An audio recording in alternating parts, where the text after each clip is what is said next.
Wow! Onion dosa. My choice is always onion dosa. Vegetable dosa. It's my choice. Podi dosa. My choice is podi dosa. Wow! Masala dosa.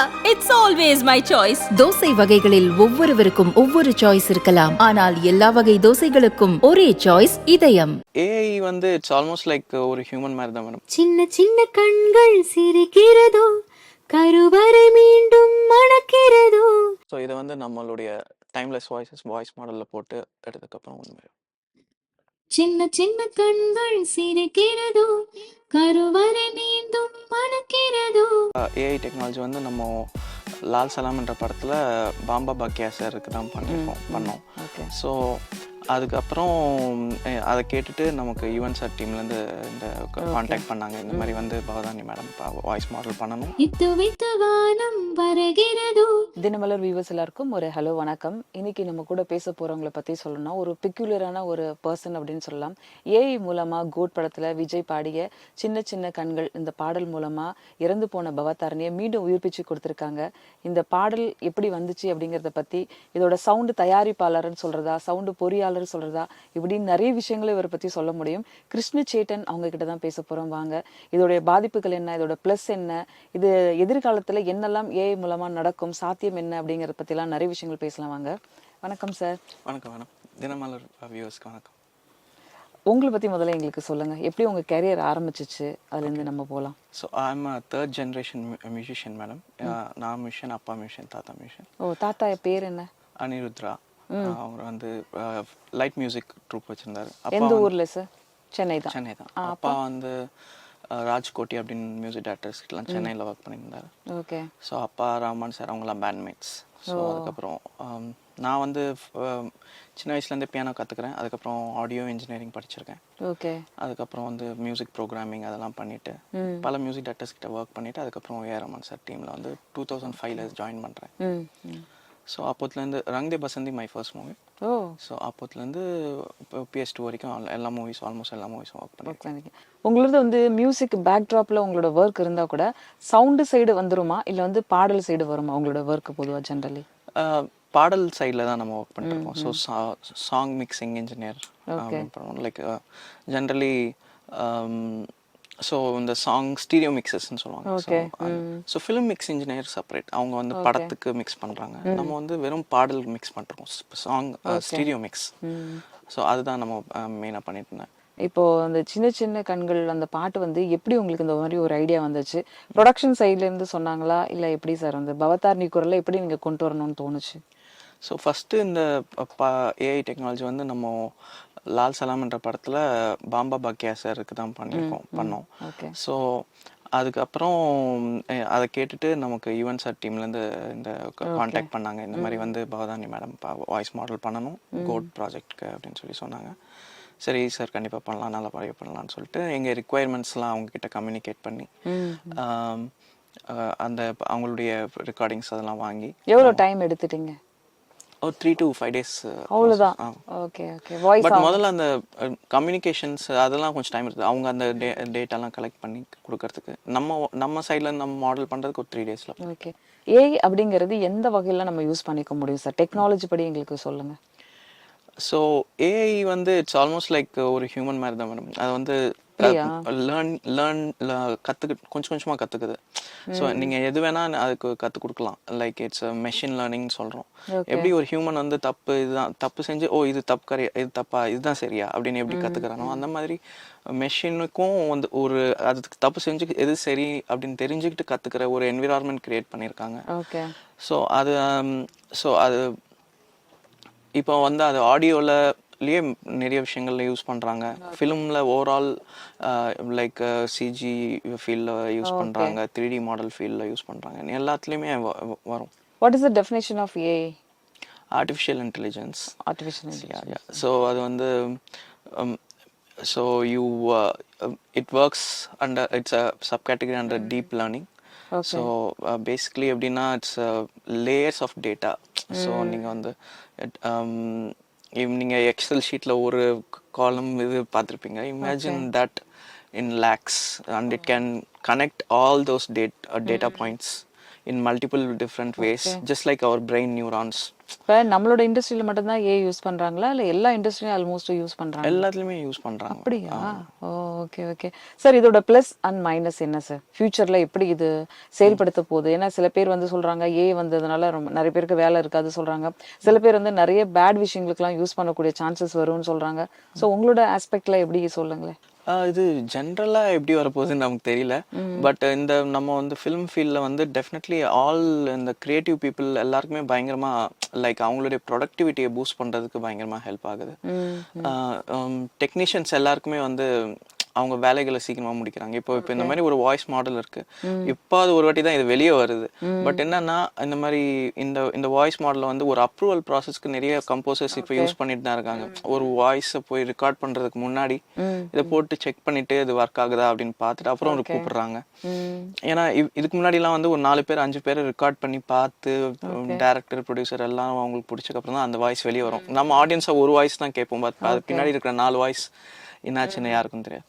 So அந்த மாதிரி சில work அதெல்லாம் இப்போ நம்ம அந்த resources save பண்ணலாம், time save பண்ணலாம்.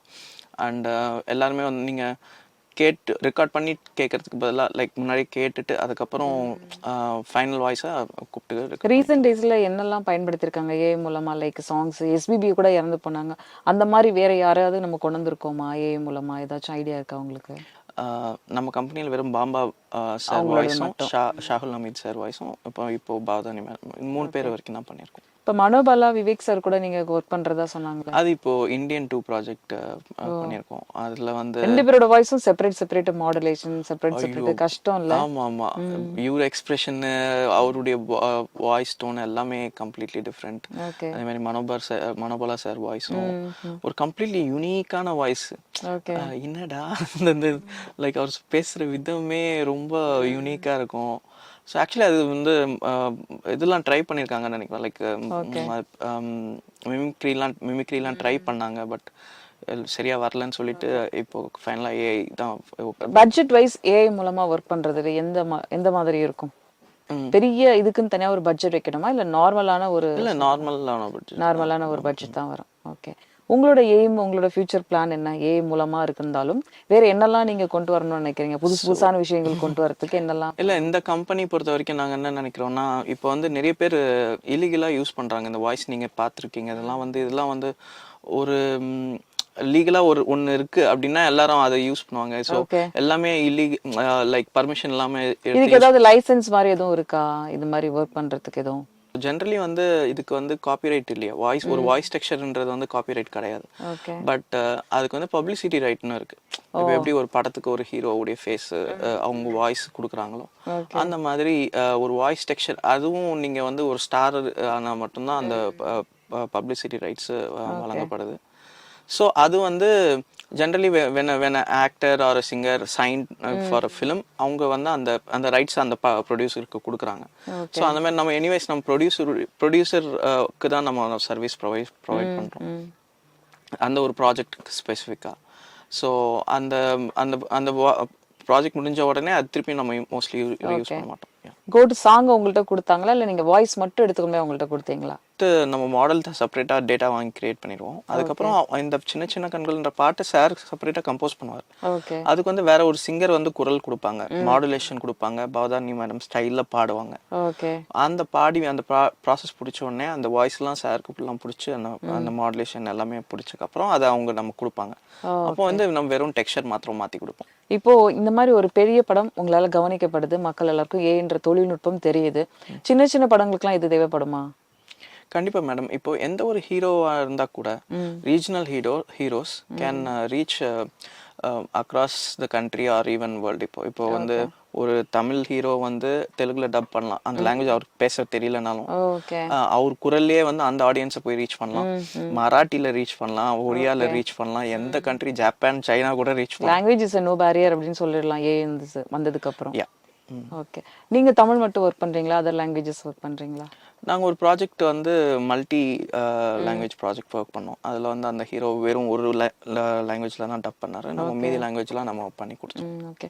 பேசிக் உங்களோட ஒர்க் வந்து இந்த மாதிரி ஏங்கிறது ரொம்ப கம்மியான பீப்புள் தான் வந்து உங்ககிட்ட ஒர்க் இருக்கிறாங்க. மற்ற நேரத்தில் என்ன பண்ணுறீங்க? What type of work you doing? So நம்ம இந்த timeless voices is a small department in our company. Pitch இனோவேஷன்ஸ்ன்றது கம்பெனியில் வந்து நாங்கள் மெயினாக மியூசிக் பிளகின்ஸ் பண்ணுறோம். மியூசிக் கிரியேட் பண்ணுறவங்க, மியூசிக் ப்ரொடியூசர்ஸ், மியூசிக் கம்போசர்ஸ், அவங்களுக்கு தேவையான டூல்ஸு நாங்கள் மெயினாக பண்ணிருக்கோம். மியூசிக் டைரக்டர் ஆகிறதுக்கு வந்து நிறைய பேர்கிட்ட ஒர்க் பண்ணியிருக்கணும். இந்த மியூசிக் டைரக்டர் ஒரு 10 வருஷம், அந்த மியூசிக் டைரக்டர் ஒரு 10 வருஷம், அவங்க என்ன ஒர்க் கொடுத்தாலும், ட்ராக் ஒர்க்லேருந்து என்ன கொடுத்தாலும் நம்ம பார்க்கணும். ஆனால் இப்போ காலங்கள் எப்படி மாறிட்டு இருக்குன்னா, நீங்கள் கம்ப்யூட்டர்லேயே வந்து மியூசிக் கற்றுக்கலாம், ஆன்லைன் மூலமாக கிளாஸஸ் வந்துருச்சு. இது எப்படி நம்ம எடுத்துக்கலாம்? எப்படி நீங்கள் பார்க்குறீங்க? நல்லது தானே மேடம். இப்போது சாய் அபியங்கர் என் டீமில் தான் இருந்தோம். பெரிய எக்ஸ்பீரியன்ஸ் எதுவும் இல்லை, பட் ஹிட் ஆகிருக்கான்ல.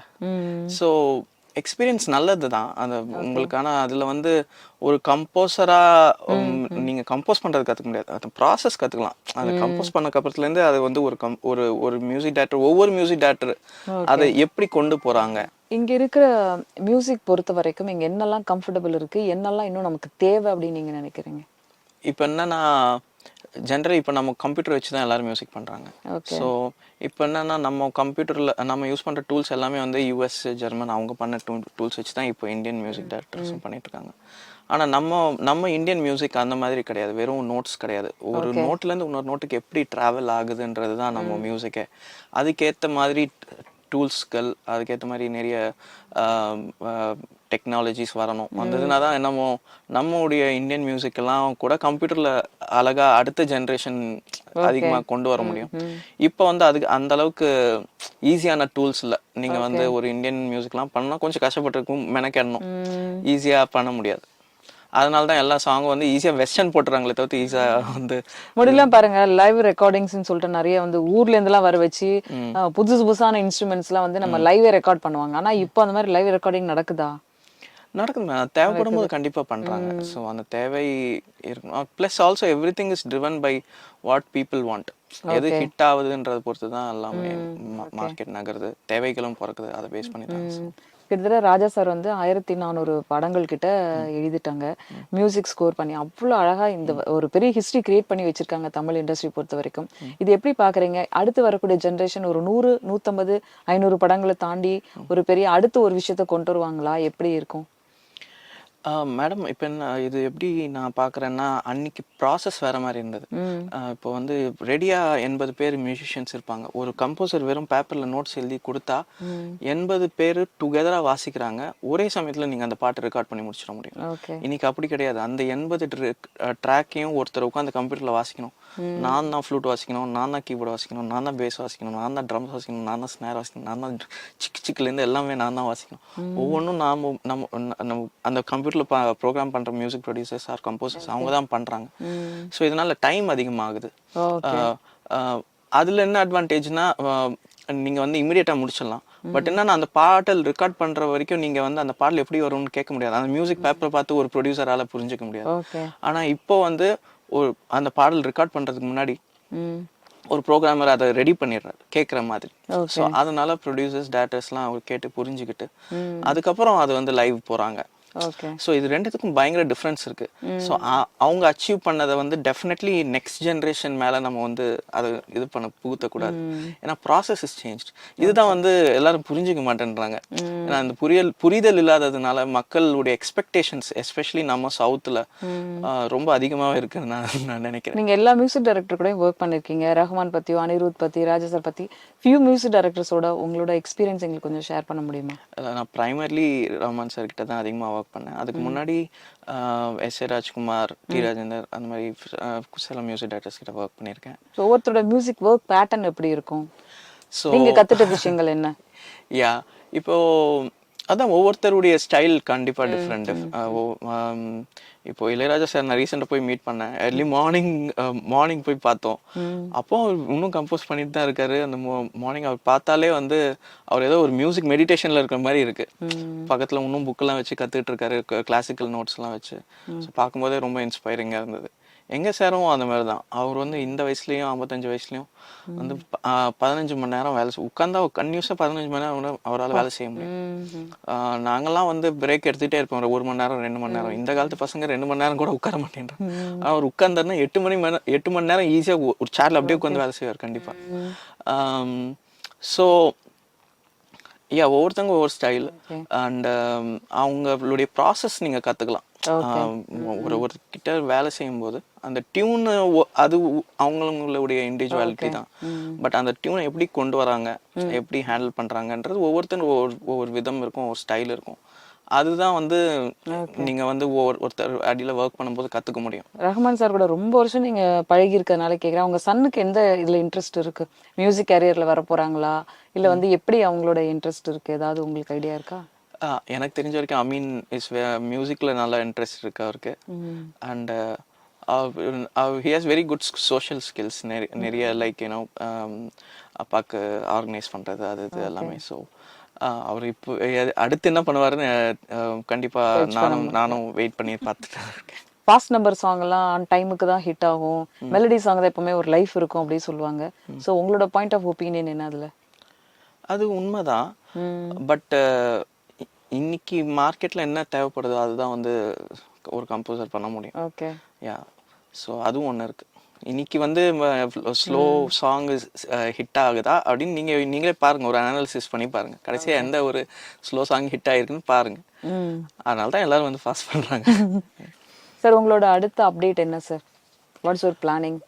அதுதான் நான் சொன்ன மாதிரி சில சிங்கர்ஸ், அப்கமிங் சிங்கர்ஸ் எல்லாம் வந்து நம்ம மாடல் ரெடி பண்ணி இந்த அப்ரூவல் ப்ராசஸ்ல ரிலீஸ்க்கு முன்னாடி நடக்கிற ப்ராசஸ்ல வந்து மாடல் அவங்க பர்மிஷனோட அவங்க ரைட்ஸோட மாடல்ஸ் ரெடி பண்ணி வச்சுக்கலாம். ஸோ குயிக்காக வந்து அவங்க அப்கமிங் மியூசிக் டைரக்டர்ஸ் வந்து ஈஸியா அதை வந்து யூஸ் பண்ணி அவங்களுடைய பாடல்களை சீக்கிரமா அப்ரூவல் வாங்கி சீக்கிரமா ரிலீஸ் பண்ண முடியும். நைஸ். பொதுவா ஒரு படத்துல காப்பிரைட்ஸ் இஷ்யூ அப்படிங்கிறது சமீப காலமா பேசப்பட்டுட்டு இருக்கோம். ஸோ அது எந்த அளவுக்கு எங்களுக்கு கொஞ்சம் சொல்ல முடியுமா? ஒரு பாடலை பயன்படுத்தினாலும் ஒரு இசையை பயன்படுத்தினாலும் அந்த காப்பிரைட்ஸ் அப்படிங்கிறது. ஸோ காப்பிரைட்ஸ் விஷயத்தில் நான் எக்ஸ்பர்ட் கிடையாது. பட் எனக்கு தெரிஞ்சு so copyright is an intellectual property. ஒரு கம்போசருக்கு இன்டெலெக்சுவல் ப்ராப்பர்ட்டியா ப்ரொடியூசர் கிடையாது, அது வந்து லா கொடுக்குது. சரிங்களா? ஸோ அந்த அந்த இது வந்து ரைட்ஸ் யார்கிட்ட இருக்குன்றது பார்த்து அவங்க வந்து லீகலாக ஆக்ஷன் எடுக்கிறதுக்கு கம்ப்ளீட் ரைட்ஸ் அவங்களுக்கு இருக்கு. ஸோ உங்களுக்கு அந்த யார்கிட்ட அந்த ரைட்ஸ் அந்த ப்ராப்பர்ட்டி இருக்கோ அவங்க டெஃபினெட்லி அதை கேட்கலாம். இப்போ நீங்க இந்த ஏஐ மூலமா சின்ன சின்ன கண்கள் பண்ணதுக்கு அப்புறம் யாரெல்லாம் உங்களுக்கு ஒரு அப்ரிசியேஷன் சொல்லி ஒரு விஷ் பண்ணவங்க யாரு? யாரெல்லாம் வந்து புது டெக்னாலஜி நல்லா இருக்கே தெரிஞ்சுக்கணும் அப்படின்னு நினைச்சவங்க யாரு? நிறைய பேர் என்னுடைய கொலீக்ஸ், ப்ரோக்ராமர்ஸ் எல்லாருமே வந்து ஃபோன் பண்ணி அப்ரிஷியேட் பண்ணாங்க. ரொம்ப நல்லா இருக்கு. நான் வந்து அவங்க ரியலாவே பாடினாங்கன்னு தான் நினைச்சோம். அதுக்கப்புறம் கிரெடிட்ஸ்ல பார்த்ததுக்கு தான் தெரிஞ்சது ரொம்ப ரொம்ப நல்லா வந்திருக்கு. நிறைய பேர் இப்படிதான் நினைச்சிட்டாங்க, ஒருவேளை முன்னாடியே எடுத்து வச்சுட்டாங்க போல இருக்கு. சரி, எங்களுக்காக ஒரு ஃபியூ லைன்ஸ் எங்களுக்கு ப்ளே பண்ணி காமிக்க முடியும்? கண்டிப்பா கண்டிப்பா. தேங்க்யூ. ஸோ ஃபர்ஸ்ட் இப்போ வந்து பைலட் சிங்கர் வாய்ஸ்ல எப்படி இருக்குன்னு கேட்போம். சின்ன சின்ன கண்கள் சிரிக்கிறதோ, கருவறை மீண்டும் மணக்கிறதோ. ஸோ இதை வந்து நம்மளுடைய டைம்லெஸ் வாய்ஸ் மாடல்ல போட்டு எடுத்ததுக்கப்புறம் உண்மை.